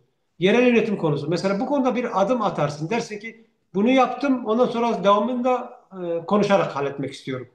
ama hocam Ya da burada anayasasında mesela 100 iki yıllık tane şey yaparsın. Yapmıyor. Bizi silahıyla tehdit ediyor. Bize diyor ki yani benim dediklerimi ya yapın, yapmıyorsanız başınıza bomba yağacak. Şimdi bunu söyleyen bir insandan sen umut var olamıyorsun. İkincisi mesela ısrarla görüşmeler İmralı'da olacak, İmralı üzeri yürüyecek. Yani şimdi gerçekten İmralı'da bir Abdullah Öcalan var biliyoruz. 25 yıldır içeride onu da biliyoruz. Ama son kaç yıldır Öcalan'ın ne durumda olduğunu, psikolojikmen, sağlıkmen, işte düşünce olarak, mentalite olarak hangi pozisyonda onu bilmiyoruz. Bir insan gerçekten bu kadar tecritte kalacak, dışarısıyla bağlantısı olmayacak, informasyonla beslenmeyecek, dışarıda olup bitenler, dünya nereye gidiyor, teknik nereye gidiyor, bütün bunlardan habersiz olacak. Ve sen bütün bunlarla beslemeden veya işte ne bileyim o sağlık şeylerini bilmeden diyeceksin ki yok sadece o olacak. Yani bu da bir şey. Ya önce mesela bir bırak bakalım, bir serbest kalsın. Ondan sonra bir gerçekten bir bağımsız doktorlarla, bir psikologlarla bir temas kursun. Kendi arkadaşlarıyla bir temas kursun. Ondan sonra mesela her şey yerindeyse tabii ki gene yapsın bu görevi. Ama yani kapatmışsın bir hücreye, bir adaya. hocam bu çok öne çıkılıyor da. Yani bu şeye güvensizlik içermiyor mu? İdeoloji olarak Kuzey Kürdistan siyasal hareketinin yaratmış olduğu yapının geri adım atması ne düşünürsek söylediklerine katılabilirim. Ama yani Sayın Öcalan bir simge ama o simgeyi oraya oluşturan temel yapılar var. Silahlı, işte ekonomik, işte sosyal, işte siyasal e, anlamıyla, kadrolarıyla yani hapishanedeki insandan tut dağdaki insana kadar zaten Sayın Öcalan'ı orada tutan bir değer var. Sayın Öcalan'ın yaptığı herhangi bir şeyin bu geri adımı gerektirecek bir şey var mı sence? Ben Yok yok ben bilmiyorum mesela. Yani öyle Dem bakmıyorum karşı hocam. koyabilir, Hı? Kandil karşı koyabilir, Rojava Ya, karşı koyabilir. Karşıtlık söylemeyeyim de yani bu geri adımı önceleyen durumları ortadan kaldırabilir diye düşünüyorum. Bir, yok, şimdi buyurun. mesele zaten aslında oradadır. Yani sen gerçekten olayın yarın karşı çıkılacak pozisyona gelmesini istemiyorsan bugünden önlemini alıp öyle hareket edersin. Yani Dersin ki kardeşim Öcalan burada, Öcalan dışarı çıktı, Öcalan sağlıklıdır, zihnen, fiziken bir sorunu yoktur. Dünyada bunu görür, Öcalan söylediğini söyler, biz de duyarız, anlarız. Ondan sonra arkadaşlarla ilişki kurar. Ondan sonra dersin gene buyur adımlarınızı atın. Bu ayrı bir şey ama mesela bütün bunları bilmiyorsun. Gerçekten mesela 70 yaşında sanırım 70 kaç yaşında e, 74. 52 40, 48 doğumlu sanırım. Yani yaşını almış bir insan ve 10 senedir tecritte kalıyor ve sen gerçekten ondan sağlıklı hiçbir bilgi almıyorsun. Hiçbir hareketiyle ilişki kurmasına müsaade etmiyorsun ve Ama dayatmada hocam bu bulunuyorsun. karar aynı zamanda Avrupa Mahkemesi'nin de kararı. Dikkat edersen geçenlerde Hı. yani Türkiye'nin artık bunu gündemleştirmesi ve umut hakkının kullanılması gerektiğine dair kararı var. Yani olmazsa diyor bir yıl içerisinde biz o baskıcı yetkimizi kullanacağız. Yani Türkiye'nin isteği de olmayabilir bu. Ya Dolayısıyla hocam bak uluslararası dengelerden bağımsız yani düşünmek ben imkansız bir şey.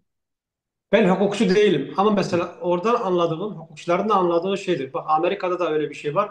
Her 10 yılda bir tutuklu ömür boyu hapse de mahkum olmuşsa 10 yılda bir çıkar heyete.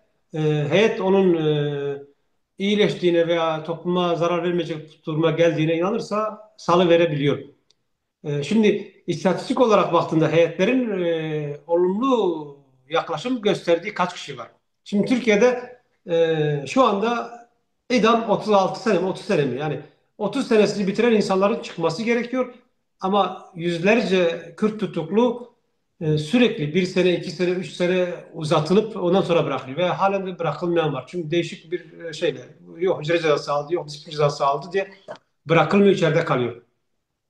Yani şimdi Türkiye bu umut yasasını kendi yasal zorunluluğu haline getirse bile bu umut yasasından dolayı hiç kimseyi yasal olarak bırakmak zorunda değil. Sadece hükümlü böyle bir hakkı olduğunu umut etmekle mükelleftir. Yani bunu devlet buna vermekle mükelleftir bu umudu. Yani sen burada ölmeyebilirsin. O umut hakkının tek şeyi budur. Yoksa mesela umut hakkının Türkiye yasal olarak kabul etti. Otomatik olarak bu kapsama göre herkes dışarı çıkacak. Öyle bir şey yok. Yani önce bunu net koymak O lazım. İkincisi uluslararası hukuk olduğu için. Yani tamam ya, uluslararası hukuklara aynen. uymuyor. O ayrı Aynen. bir mesele tabii. Ya. Yani ikincisi şimdi zaten mesela sen gerçekten bir meseleyi, 100 yıllık bir meseleyi çözeceksen bunu getirip bir umut hakkıyla işte ev hapsiyle sınırlayamazsın. Şimdi Mandela'yı bıraktıklarında, Mandela dışarı çıktığında bir yasal prosedür mü uyguladılar? Kaldı ki yani Mandela zaten oradaki duruşu biraz da şey. Yani diyor ki kardeşim ben bu sistemin restore edilebileceğine inanmıyorum. Bu sistem yıkılmalı. Yeniden bir sistem kurulmalı. Yani şimdi Türkler ısrarla diyor ki hiçbir sistemden şey yok. Sisteme dönük hiçbir tartışma yok dikkat edersen. Biz bunu tartışmıyoruz zaten. Yasalarını, gerici anayasalarını, inkarcı uygulamalarını, katliamlarını, suçlarını hiç tartışmıyoruz. Onlar da bunu tartışmıyor. Öyle bir şey yapmışlar ki gerçekten bizi çok bir köşeye sıkıştırarak bizi orada Tamam da tartıştırıyorlar. hocam şimdi Saddam düşürmeden 3-4 ay önce elinde silah balkonda güç gösterisi yapıyordu. Yani Ya, böyle de bakmak lazım. Yani e, bilmiyorum Türkiye toplumu farkında mı ama dışarıdan bakan birinin Türkiye'nin gideceği başka alanının da kalmadığını da görüyor aslında. Dolayısıyla da mecburlardı. Ben öyle düşünüyorum. Yani bu Türkiye'yi küçümsediğim anlamında değil. yok yok. Aksine bir bölge gücüdür. O bölge gücü olmasından dolayı egemen Hı. güçlerin onu yönlendirdiği bir artık yani yeter. Bu paradigmadan tekçi paradigmadan kopman gerekiyor. Şu alanlarda bizimle yürüyebilmen için. O da koca bir devlet. Onunla sözleşme yapılır, onunla anlaşma yapılır vesaire. Dolayısıyla yani sadece o olumsuz boyutlarından çok başka böyle barışa gidebilmenin yollarının, yordamlarının oluşturacağı zeminleri de gündemleştirmek gerekir diye düşünüyorum. Ne dersin hocam? Yani şimdi bu görevi gerçekten Kürtlere yüklemek ne kadar doğru onu bilmiyorum ama Trotsem Kürtlerin aktörleri bu görevi üstlenmiş gibi geliyorlar. Mesela demin yapmaya çalıştığı odur. Ama bana sorarsan gerçekten benim veya senin Kürtleri böyle bir güzel günler gelecek şeyle ikna etme gibi bir şeyimiz yok. Ne mecburiyetimiz ne böyle bir öngörümüz var çünkü. Korkularımız var. Önce bir korkularımızın gerçekten dinmesi gerekiyor. İkincisi, şimdi bir süreç var. Bu sürecin gidebileceği çok fazla şık yok. Üç tane yol var. Ya gerçekten Türkler en mantıklı yol. Sen dediğin işte umut olarak söylemeye çalıştığımız ve söylenmesi gereken bu görüşme kötü niyetle başladı veya işte ne bileyim başka bir elde sopayla başladı. Ama bir yere gelecek. Nihayetinde Türklerle Kürtlerin aynı devlet çatısı yani Kuzey Kürtlerin kastediyorum. Aynı devlet çatısı altında ama iki millet olarak beraber yaşamasının yasal uluslararası hukuka uygun bir evreye şey yapması. Türkler mesela bunun için e, mümkün en az şeyi vermeye çalışacak. Kürtler mümkün en çok şeyi almaya çalışacak. Bu süreç bir yere varacak. Yani bir defter, bu Kürt-Türk defteri kapanmayacak ama ondan sonrası başka bir evrede sürecek. Yani artık birbirimizi öldürmeyeceğiz, savaşmayacağız, üstümüze bomba yağmayacak. Türkiye'de bütün bu bütçesini, parasını, imkanlarını bu olayda kullanmayacak. Dolayısıyla bir yol açılacak ona. Bu birinci ihtimal olsa ne ala. İkinci ihtimal bütün bu süreç gider bir yere duvar ataslar. Türklerin beklediği olmayacak. Olmaz veya işte çok aşırı şeyler dayatır. Kürt tarafı bunu kabul etmez. PKK veya Rojava veya işte uluslararası güçler buna ortak olmaz. Türkiye şimdiye kadar yaptığından çok daha ağır bir savaş tehdidiyle üstümüze gelir, gelebilir. Üçüncü yol bu dünya konjonktürünün Orta Doğu çarkı bir şekilde kendince döner ki dönüyor. O çarkın içinde Kürtler de yer almış, almaya devam edecek. Suriye'den sonra İran devreye girecek. İşte Irak'taki pozisyon başkalaşacak. Dolayısıyla Türkiye'nin dışındaki Kürtlerin Orta Doğu sahnesinde yeni bir aktör olarak, yeni bir güç olarak çıkacağı yeni bir harita, yeni bir tarih başlayacak. Şimdi Türklerin aslında bu üç şıktan birisini tercih etmesi gerekiyor. Umut dersen mesela umut ederiz ki en kötüsü tercih edilmez. Bizi en kötü çıkmaz sokağa yönlendirmezler.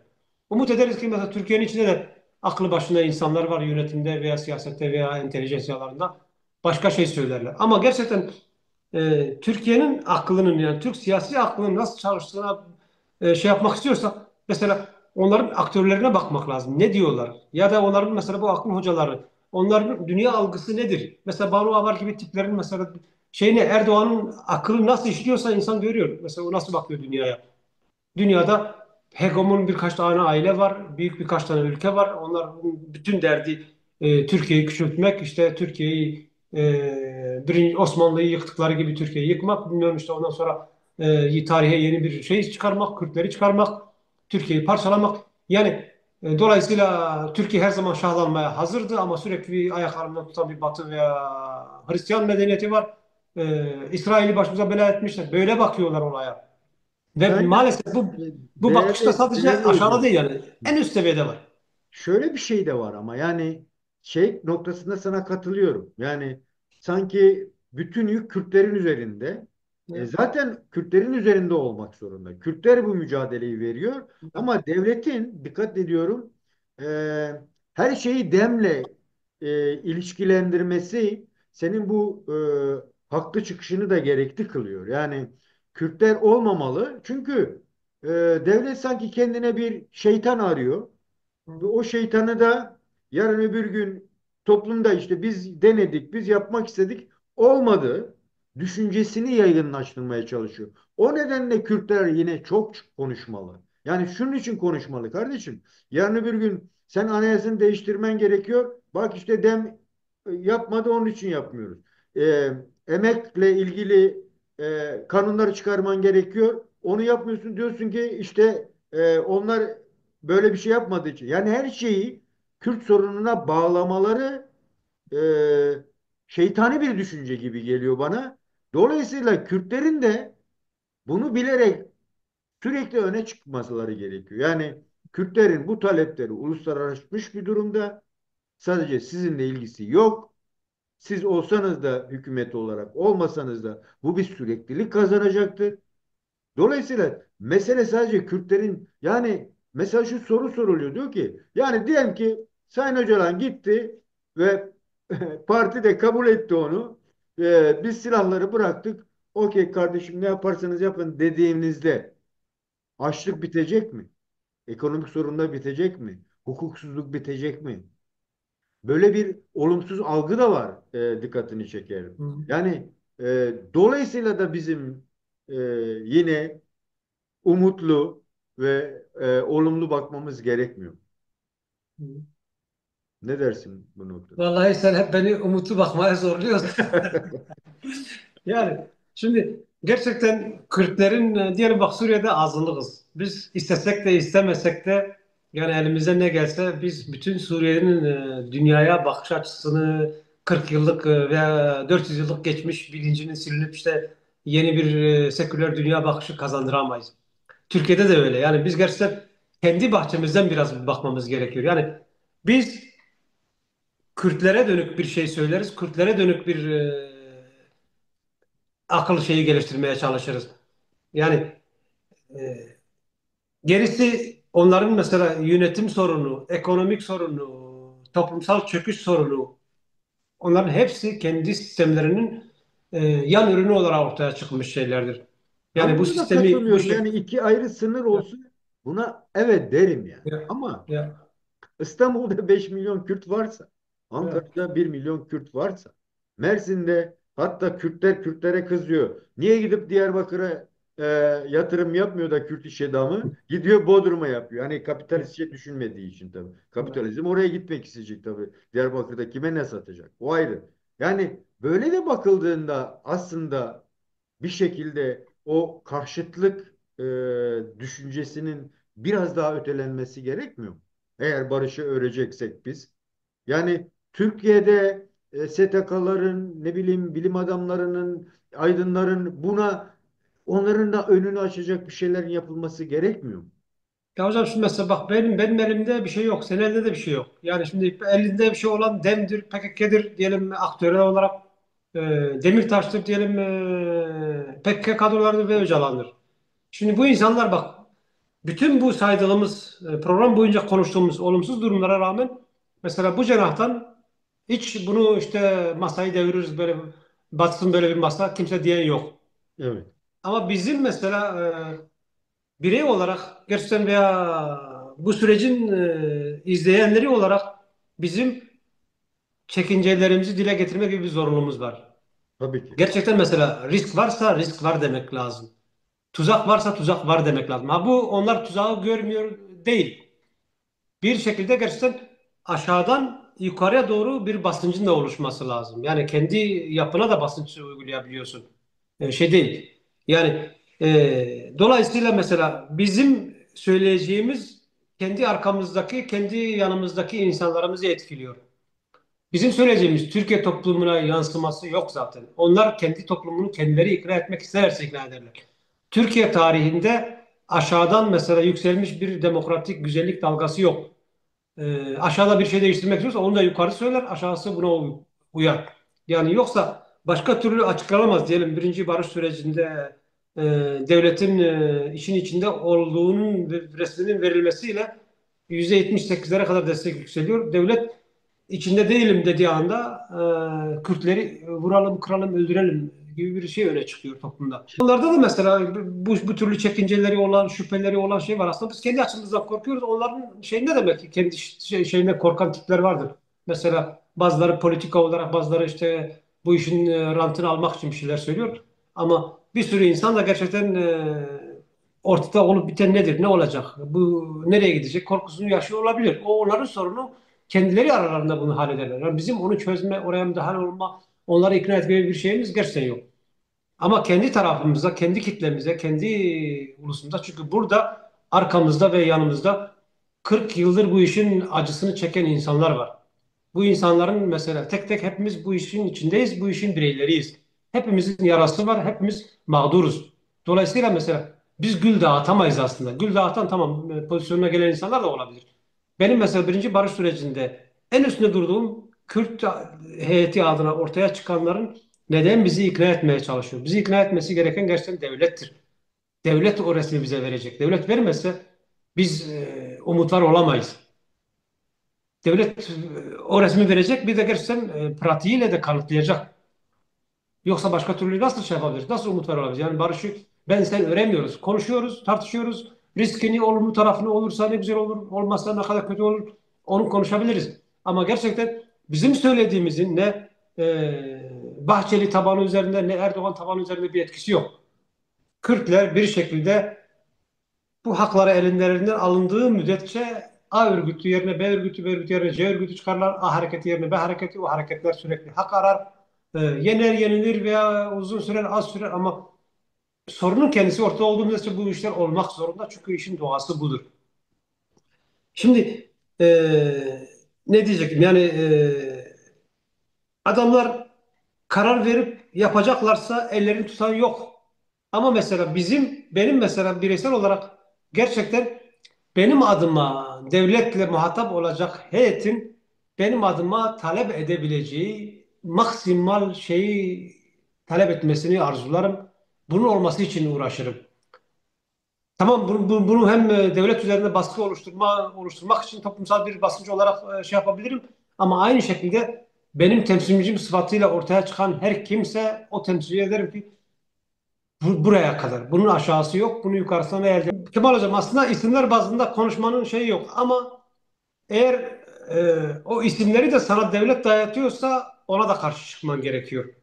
Yani sen demin kendisi diyebilmeli ki ben kendi heyetimi kendim belirlerim, gitmiyorum. Bu gidecek. Mesela Bakırhan gidecek ya da Demirtaş gidecek. Yani böyle bariz işin başından düğmenin ilkini iliklerken oradan başlamak lazım. Doğru başlamak lazım aslında biliyorsun. Yoksa sen gerçekten mesela biraz önce sen örnek verdin. Yeltsin diyor. Yeltsin değil mi? Şey diyor orada otur. Oturmuyorum diyor. Yani oturursa ilk düğmeyi yanlış iliklemiş oluyor. Sen gerçekten sürekli iyi niyet edince işte bütün bunlar hepsi Kürtler tarafından atılan iyi niyet şeyleri. Sürekli bütün dayatmalara evet evet evet çünkü sonuçta başka yere götürebiliriz. İyi niyet bekleyişi var. Mesela ilk şeyde sen silah bırakma, silah gömme arayışıyla geliyorsan diyebilmelisin ki bu taleple, bu dayatmayla bir barış görüşmesi olmaz. Niye demiyoruz mesela? Çünkü gerçekten bir şekilde biz de zorlanmışız. Halk olarak işte ağır bir yük var sırtımıza, çözüm Yoksa üretiyoruz. Kürtlerin Diyoruz ki sorunu biraz daha evet farklı mı? Yani küçük bir ışık var o ışığı büyütmek istiyoruz. Bahçeli gibi birisi söylemiş ona sahip çıkmak istiyoruz. Ama şeyi düşündüğünde öyle değil ama. Gerçekten mesela şimdi Sayın Ahmet Türk'ün söylediği yani ben Ahmet Türk'ün kişiliğine, geçmişine, pratiğine, mücadelesine bir şey demem ki. Ama Ahmet Türk'ün gerçekten doğru olmayan bir şeyi dile getirmiş olmasına ben kızarım. Söylerim de mesela bunu. Niye kardeşim 50 milyon Kürt yok ki? 50 milyon Kürt'ün niye penceresi veya ufku Ankara, İstanbul olsun ki? Kuzeyli Kürtler var. Kuzeyli Kürt'ün de yarısının bir bakışı bu değil. Kaldı ki Türkiye mesela hocam bu biraz pratiğiyle niye böyle bir şey olsun? eğer bu süreç bu hızla devam ederse yani çünkü hakikaten bir saat sonra ne olacağını da bilmiyoruz. Ya. Öyle de bir olumsuz bir noktadayız. Yani bu Rojava eksenli bir gelişme olma ihtimali yüksek mi? Ben çünkü uluslararası ilişkilere baktığımda sanki o fiiliyatın gerçekleşeceğine dair bir öngörüm var. Dolayısıyla yani Türkiye'nin son baskıcı tutumunun direngenliği oraya bir şey kazandıracak diye düşünüyorum. E, Ne dersin? Ve hatta güneye de büyük bir katkı sağlayacak düşüncesindeyim. Ne dersin bunu? Aslında bu Türkiye'nin oluşturduğu bir gündem. İçeride bunlar olurken uluslararası dünya başka yere gidiyor, başka şeyler konuşuluyor. Orada başka şey var. Mesela Trump gelecek, mesajlarını şeye veriyor, Irak'a veriyor. İran'ın etkisinden kurtul, İran'dan çık. İşte Haçlı'dan kurtul. Bu türlü gelişmeler var. Şimdi bunların olması güneydeki Kürtlerin biraz daha elinin rahatlaması demek veya Amerika'nın onlara daha fazla ihtiyaç duyuyor olması demek. Bunların mesela konuşuyor olması önümüzdeki dönemlerin hedefinin İran olacağının anlamına geliyor. İran olacak. Başka şeyleri konuşacağımız anlamına geliyor bu. Yani Rojava sürecine benzer bir sürecin Doğu Kürdistan'da oluşacağını düşünebiliriz. Ki bütün bunlar kapıda. İsrail mesela şimdi gelmiş Suriye'nin neresine kadar orada bayrak dikmiş, üst kuruyor, üstleniyor, kalıcılaştırıyor kendisini. HTŞ'yi mesela bir şekilde liberalleştirip değiştirmeye çalışıyor. Uluslararası süreçte e, HTŞ ile KSD'yi mesela görüştürdüler. Bu süreç devam edecek. Türkiye'nin HTŞ üzerindeki etkisi azalıyor. Elinde kala kala üstü kalacak, üstü ne kadar direnecek ve ne kadar bu yükü kaldıracak. Çünkü bir tarafta artık savaşsız bir coğrafya var. Halen sen kuzeyde onlara ölmeyi, öldürmeyi bekliyorsan bu insanlar da haliyle mesela rahat bir ortam. 10 yıldır, 20 yıldır buna savaşıyorlar. Daha sivil bir yaşama geçmek isteyebilirler. Öyle bir şey var. Yani Türkiye'deki kozlar gerçekten insan düşündüğünde tek tek düşüyorlar. Şimdi Fransa şeyini örnek verdik. Fransa'da bir çözüm masası var. Kurulacak. Bunun içinde Türkiye yok. Türkiye dışlanıyor. Yani Türkiye'nin gerçekten elinde sadece bize kaldırdığı bir sopa var. O sopayı da hemen yanında şey var işte biz barışı da öreceğiz. İşte barış sürecinde geliştiriyoruz. Umarım dediğin gibi bu süreç gelişir. Kuzeyde Kürtlerin alabileceği maksimal hakların teslimiyle sonuçlansın. Rojava ile iyi bir komşuluk ilişkisinin kabulüyle sonuçlansın. Ama dersen ki mesela bunlar hepsi beklenti ve umut. E, Şey dersen olabileceklerin ihtimalini dersen gerçekten kuzeyde eğer Türkiye'nin bu barış sürecindeki tek hedefi Kürtleri silahsızlandırmaksa ve bunu da ulaşmazsa pek buna cevap vermezse o zaman Rojava'da önümüzde Türkiye'nin dahil olacağı daha ciddi bir savaş bekleyeceğimizi söylüyorum ve öyle düşünüyorum. Buna karşılık ne adımlar gelir? Ona karşılık mesela ABD'nin uluslararası güçlerin tavrı ne olur? Uçuşa yasak bir bölge veya ne bileyim Rojava'yı korumacı bir politika gelebilir mi? Onlara henüz konuşmak erken ama o konuda da gerçekten umutlar olmak gerekiyor. Yani bir şey bazen kırılmadan da olmuyor, düzelmiyor. Büyük ihtimalle biraz bozulacak ki ondan sonra oradan bir şey çıksın. Ölfü Hocam, son olarak söyleyeceğim bir şey var mı? Hocam son olarak aslında çok şey konuştuk ama gerçekten Kuzeyliler olarak ya sadece Kuzey değil bütün Kürtlerin Rojava'yı yaşatmaktan başka şansımız yok. Bir şekilde Rojava'yı yaşatacağız ki diğer yerlerde onurumuz, namusumuz, sözümüz olsun. Başka türlü başka hiçbir çıkar yolumuz yok. Yani bir de Rojava'ya borcumuz var. Gerçekten her parçanın Rojava'ya bu borcu var. Bu borcumuz da ödeme günü demek ki bugündür. Bugün o sahip çıkmayı şey yapmak lazım ve taş koymamak lazım. Bizim oraya desteğin dışında onlar adına mesela kuzeye kurban edelim, işte güneye kurban edelim gibi bir politik şeye girmememiz lazım kesinlikle. Bunları söyleyeyim. Teşekkür Peki ediyorum. hocam, çok teşekkür ederim. Değerli arkadaşlar, değerli dostlar, bugünkü barışı örme dosyamızın konusunu da değerli arkadaşımız Örfi Pervani ile konuştuk. Kendi görüşlerinden faydalandık. Değerli hocam, çok teşekkür ederim. Vaktini aldım. Ben teşekkür Görüşmek ediyorum. Sağ üzere, olun. hoşça kal. Teşekkürler. Sağ olun.